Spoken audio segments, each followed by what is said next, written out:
Saudi अरब वालों ने 1400 साल पुरानी जहालत की तारीख को एक बार फिर जिंदा कर दिया। आइए पहले मैं आपको एक छोटी सी वीडियो, एक क्लिप दिखाता हूं, उसके बाद इस पर बात करते हैं।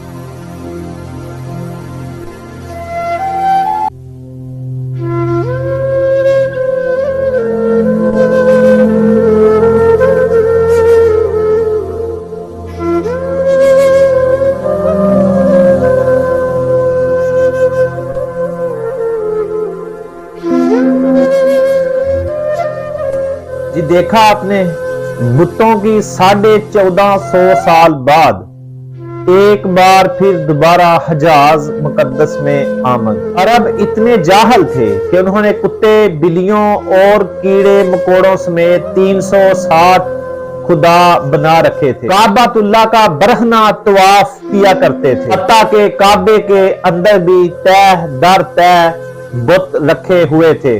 फिर अल्लाह तबारक व ताला ने कायनात के मकसूदो मराद महबूब आलमियाने सल्लल्लाहु अलैहि वसल्लम को उनमें मबऊस फरमाकर उन्हें शौरो आगाही के साथ साथ दुनिया की हुकूमत भी सौंप दी। फिर गुजरते वक्त के साथ ये नस्ल दर नस्ल ईमान फरोश होते गए। सऊदिया में सरकारी खर्चा पर मंदिर बनाने वालों ने हिंदुओं के बुतों की हजाज में आमद के बाद अपने बुत भी रखने शुरू कर दिए हैं। माज़अल्लाह, अस्तगफिरुल्लाह। जिस खित्ता में कभी जहालत हुआ करती थी, फिर वहां से नबी करीम सल्लल्लाहु अलैहि वसल्लम के नूर ने रोशनी फैलाई, जिसने पूरी दुनिया को अपनी लपेट में ले लिया और जहालत के अंधेरे छूट गए और बुतों को तोड़ बाहर किया और काबातुल्लाह को बुतों से साफ पाक कर दिया।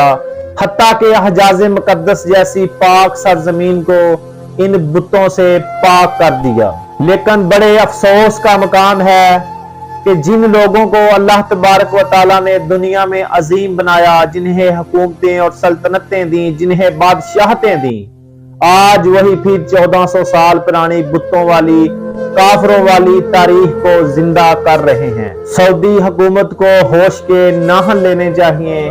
अल्लाह तबारक व ताला हम सब को और सऊदी अरब वालों को बिलखसूस दीन में समझ अता करे और हमें सिराते मुस्तकीम पर चलने की तौफीक अता फरमाए।